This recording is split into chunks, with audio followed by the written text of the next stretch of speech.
Hey guys, today I'm going to show you how to play Ticket to Ride by Days of Wonder. The first thing you want to do to set the game is select your colors for each player. For example, I'm choosing blue. You want to get your colored scoring marker and place it to the right of the 1 to start off, which would be 0. The next thing you want to do is take all the colored train cards and you want to shuffle them pretty well and then deal 4 train cards to each player. So for example, let me give myself 4 cards. The rest, once all the cards are dealt, you want to make a pile next to the board game table and you want to place 5 cards faced up so everyone can access them.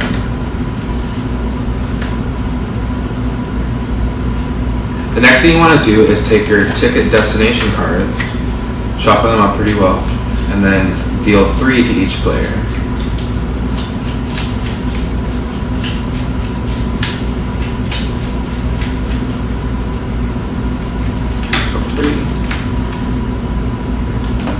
Of these 3 initial ticket destination cards, you must keep at least 2 of them.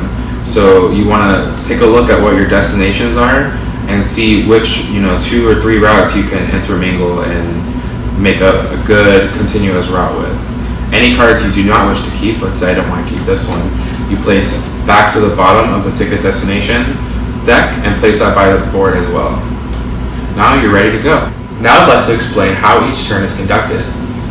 The first player is the player who is the most experienced traveler, and once that player is decided, they have one of 3 options. Their first option is that they can draw train cards from the deck or the face-up pile. You can draw 2 cards per turn. You can either pick a face-up card or from the deck, or 2 face-up cards or 2 from the deck. Anytime you collect a face-up card and add it to your hand, you must immediately replace it from the deck, so that there's always 5 shown above. So now for my second draw, after I've drawn the first one, I can draw another of the 5 or from the pile as well. So for this one, I'm going to draw from the pile.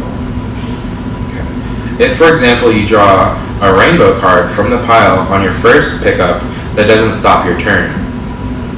If there's ever a rainbow card on the table,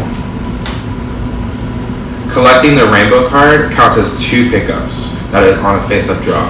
So if it's my first action of the turn, and I pick up a rainbow card from the table on my first action, it ends my turn right then and there. The second action you can do on your turn is you're allowed to claim a route by placing the perfect colored train cards on the route on the board. So for example, if I would like to complete a route from Salt Lake City to Denver, I need 3 yellow train cards or 3 red train cards. In this example, I have 3 yellow train cards, so I can discard them on my turn and then place 3 of my blue colored train cards on that route, claiming that route for myself. Now in an instance like this, there's a parallel route, double route on this track from Salt Lake City to Denver. If you're playing a 2 or 3 player game, only 1 player can access this double route. If you're playing a 4 or 5 player game, you can have another player also access the alternate route.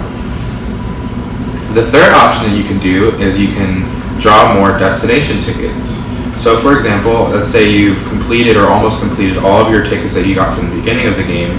You're allowed to draw more destination tickets to give you the option to get more points at the end. So at this point, if you're drawing more destination tickets on your turn, you draw 3 destination cards, and you must keep at least 1. So hopefully one of them works out for you, but if none of them are really doable by the end of the game, you should probably pick the one that's the least amount of points. How these destination tickets work is they have a point number on the bottom. So for example, Seattle to New York, from here to here, is 22 points. If you can complete this by the end of the game, you get 22 points added. If you cannot complete it by the end of the game, you get minus 22 points to your score. So you want to make sure that you can grab tickets that are feasible and that you can successfully do by the end of the game. Anytime you claim a route, for example, earlier I claimed Salt Lake City to Denver, you must immediately score points for that route. So for example, this route is 3 trains long, so it's worth 4 points in the game. So I'll take my blue colored marker from 0 to 4. The amount of points that you get is dependent on the length of your train track. If your train is only 1 long, you get 1 point. If it's 2 long, you get 2 points. 3 long is 4 points. 4 long is 7 points. 5 long is 10 points, and 6 long is 15 points. The fact that 6 long is 15 points might, be a strategy for you to incorporate within your path of trains, because having a route that's 6 trains long is worth 15 points, whereas if you have like a 2 connected to a 4, that's only 2 plus 7 is 9 points versus a 15. So it's very essential for you to incorporate those longer routes into your path from one destination to another. Another thing I'd like to explain is that these gray routes right here, for example, from Oklahoma City to Kansas City, has a gray train track. So that means you can use any type of colored train to claim that route, but it must be a set of that color. So for example, I can use 2 black trains, I can use 2 blue trains, 2 pink trains, 2 green trains, etc. So for example, on my turn, I can use a black train card and let's say a rainbow train card as a black card, and that completes this route. So I discard those and I place down my 2 blue train cards on that route and claim it for myself. Now that route is 2 trains long, so I'll score 2 points for that claiming of the route. So I went from 4 points to 6 points.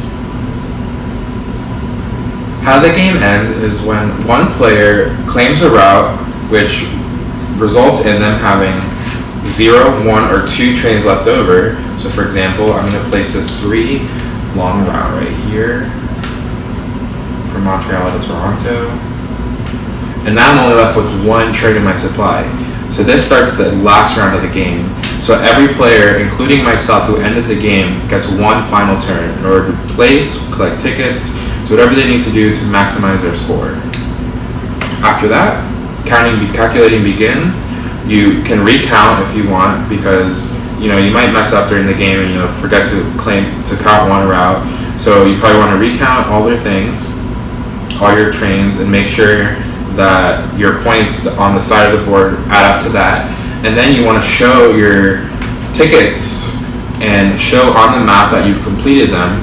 For every ticket you've completed, you add that many points to your score. For any tickets you were not able to complete, you subtract that from your score.